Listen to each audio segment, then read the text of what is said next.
Welcome to the deep dive. Today, we're really cutting into the heart of a critical topic, MP Materials Corp. They own the Mountain Pass facility, the big rare earth site out in the Mojave. That's right. And we've got this huge 7-chapter intrinsic value analysis that you sent over. It's our job today to kind of pull out the key insights from what looks like a pretty complex mix of industrial, financial, and frankly, geopolitical data. It definitely feels high stakes. MP Materials is positioned as this linchpin, right? The key player for the whole Western rare earth supply chain. Absolutely.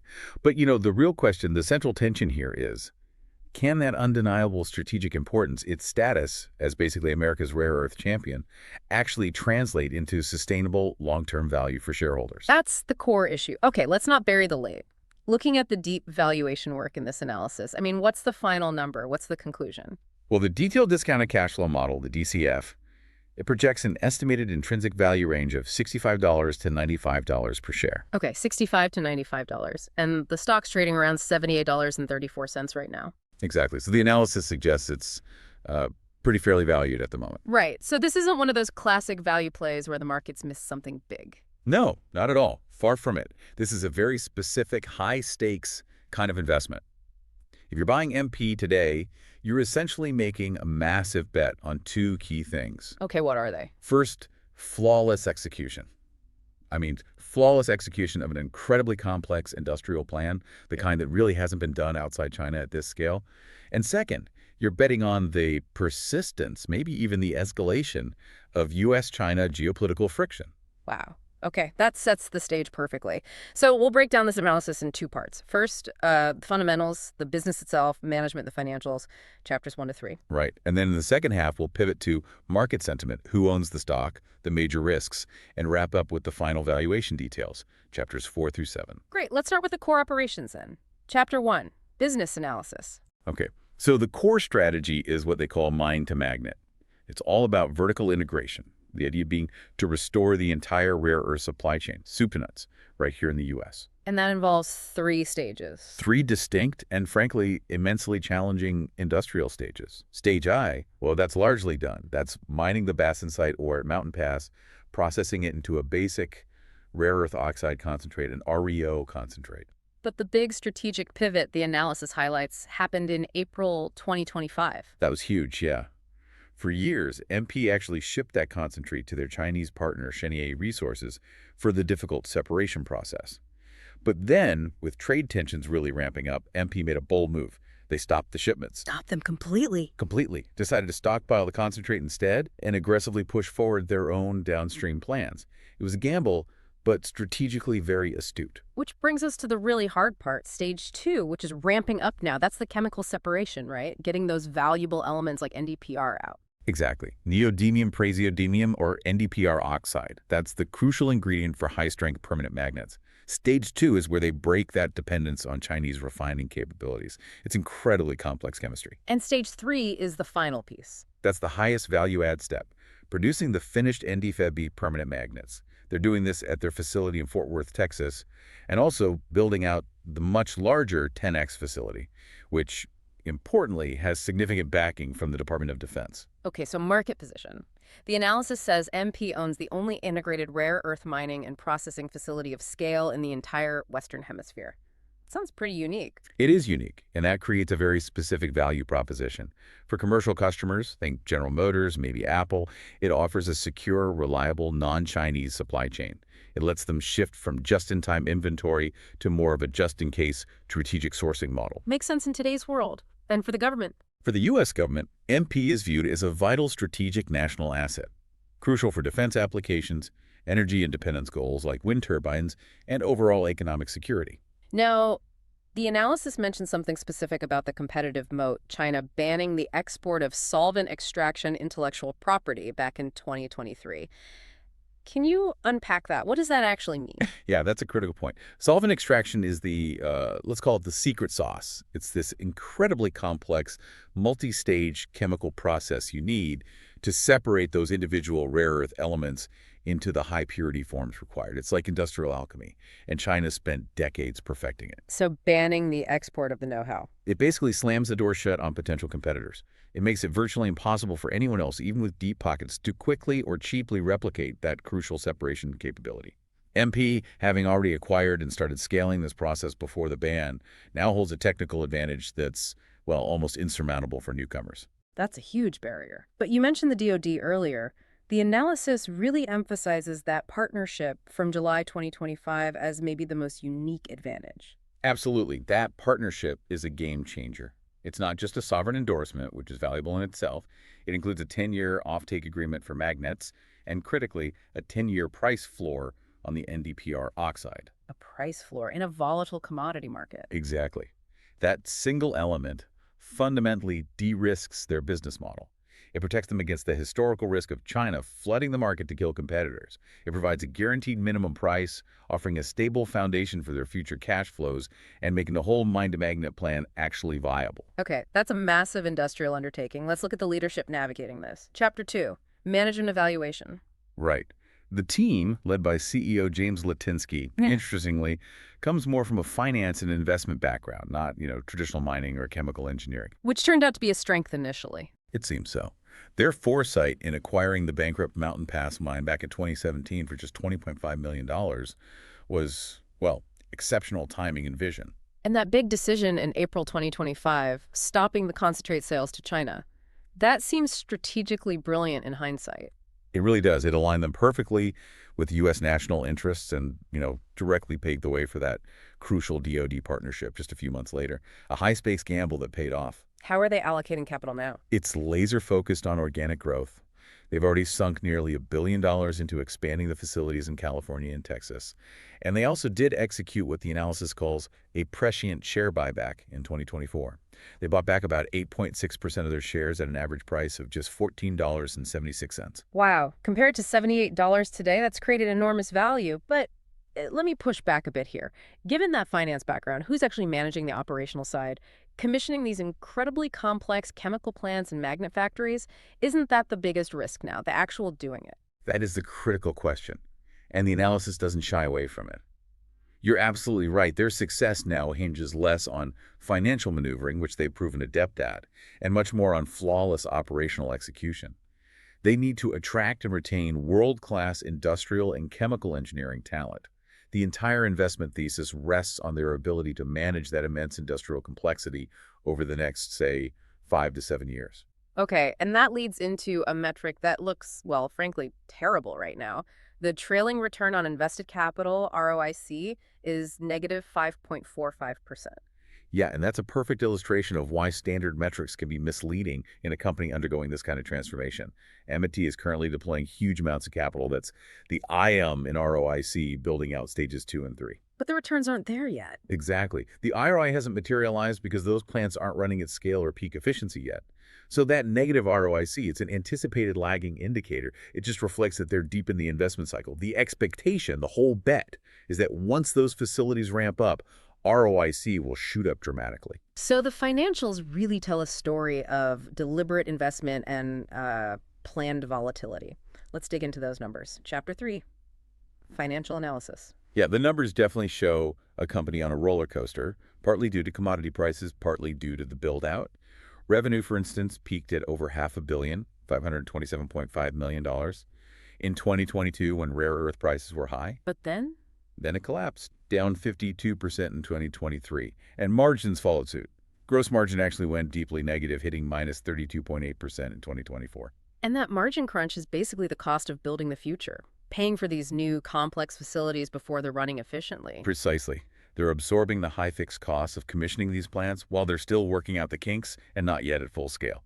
It's the upfront price of progress. And that explains the cash flow situation, too. Absolutely. Free cash flow has been consistently and deeply negative, except for that commodity peak year in 2022, because management is deliberately pouring every available dollar back into these expansion projects. They're burning cash to build a platform. But the analysis also says their balance sheet is strong, despite the cash burn. Yes, that's key. Their liquidity looks exceptionally strong. The current ratio is cited at 3.60, which is very healthy. They also have a large cash cushion, over $750 million. Debt to equity is moderate at 0.91, which seems manageable given the cash and, importantly, those de-risking government contracts. They have the financial runway to finish the job. Okay, financially stable enough to execute. But then how do you value this company now? The analysis says standard metrics just don't work. They really don't. Price to earnings, PE, is undefined because trailing earnings are negative. And the price-to-sales ratio, PS, is quoted at an astronomical 52.99. 53 times sales. Wow, for listeners, that's extraordinarily high. What does a PS that high actually signal? It signals that the market is completely looking past today's results. It's pricing in, essentially, perfection years down the road. It implies investors expect them to achieve near-monopoly status in the West, fully backed by the government, and capture massive growth from EVs and wind turbines. The current valuation has almost nothing to do with current operations. It's entirely forward-looking. Which brings us back to the discounted cash flow model being the only logical approach. Okay, let's shift gears to part 2, chapter 4, market sentiment. Right, and the sentiment here is really divided. On one hand, the analyst consensus rating is technically buy, but look closer, and the price targets are all over the map.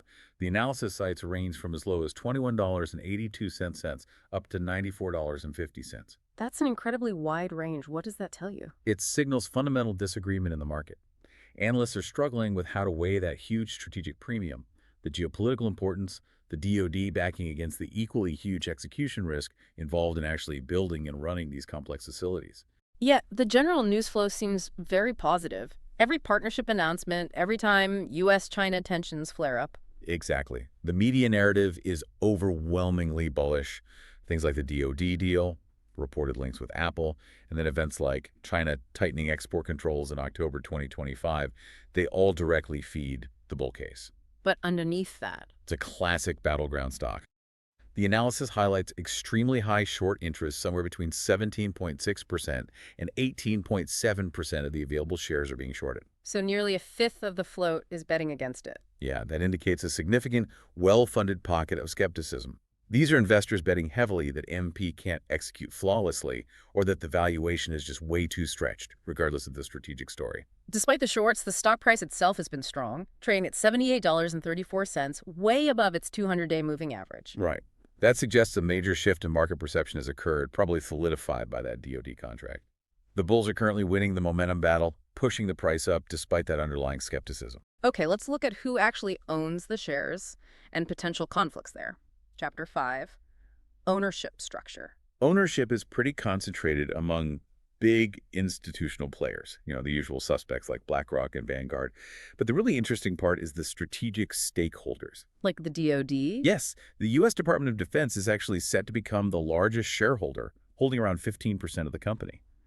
That provides incredible stability and signals massive government confidence. But there's a built-in conflict, isn't there? The analysis points out that their former Chinese partner, Shengye Resources, still holds a pretty significant stake. That's the paradox. Right in the middle of this strategic decoupling narrative, Sheng still owns about 7.75% of MT Materials. It's a very unusual situation. And there's another paradox regarding insider activity. Yeah, this one's quite telling. On one hand, CEO Latinsky is heavily invested personally, holding over 13.6 million shares, so he's aligned with shareholders in that sense. Yeah. But the analysis notes a consistent pattern of selling by other top executives over the last year.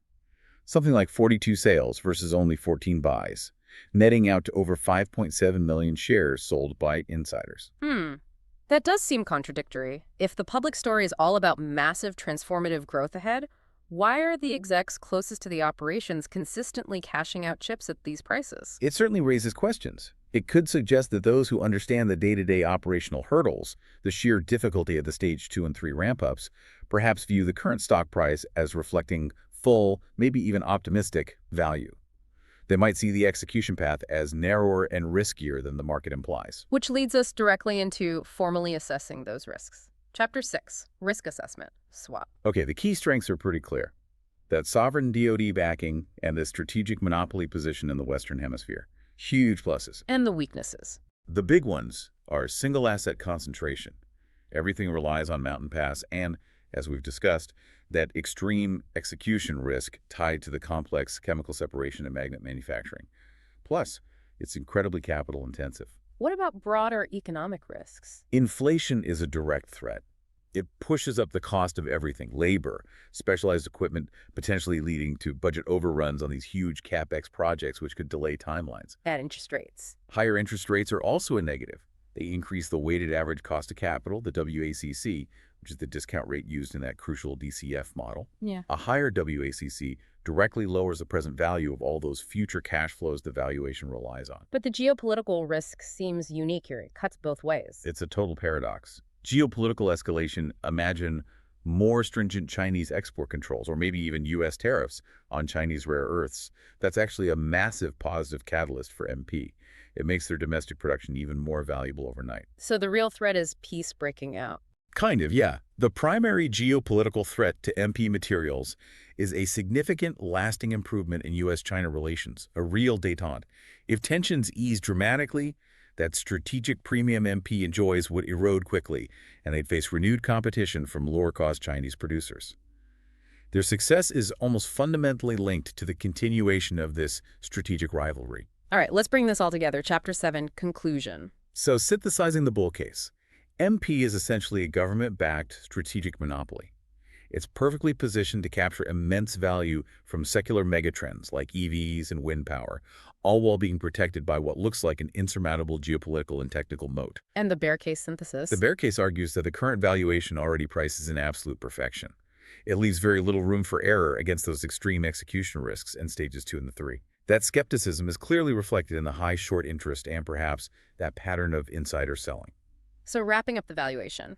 The DCF model, which again is heavily dependent on them successfully hitting that 10,000 metric ton per year magnet production target by 2030, and crucially, leveraging that guaranteed $110 per kilogram NdPr price floor from the DoD, that model yields the intrinsic value range of $65 to $95 per share. Okay, and with the stock at $78.34, right in the middle of that range, the conclusion is? The stock appears fairly valued based on this deep analysis, but it's a fair value carrying a very high degree of execution risk.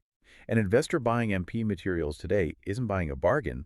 They're making a major multi-year bet on the successful completion of arguably the most challenging and strategically vital industrial expansion in recent U.S. history. It really is a unique story. And that leaves us with a final provocative thought for you, the listener, to consider. We talked about how crucial that DoD 10-year price floor agreement is for stabilizing MP's risk profile and underpinning this valuation. Now imagine, what if that contract gets extended? Not just by a year or two, but maybe another 5 or even 10 years, locking in that cash flow certainty for potentially decades. How much higher could the intrinsic value realistically go then? That extension itself could be another massive transformative catalyst down the road. That's definitely something to think about regarding the long-term potential. A fascinating deep dive today. Thank you for walking us through that complex analysis. My pleasure. And if you appreciated this level of detail, please do like this video and subscribe to the Stock Analytics AI YouTube channel. Remember, membership is just $4.99 a month. That gets you immediate access to our full playlist, currently 500 deep dive videos covering every single stock in the S&P 500.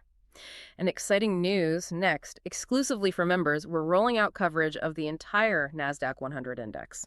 Plus, as a member, you get to help steer our research agenda. You can request deep dives on specific stocks. Just drop the ticker symbol in the comments section of any video, and we'll add it to our production queue. Finally, the important disclaimer. This analysis was generated using an advanced AI system and is intended purely for educational and informational purposes. It is absolutely not financial advice. You must always conduct your own thorough research or consult with a qualified financial advisor before making any investment decisions.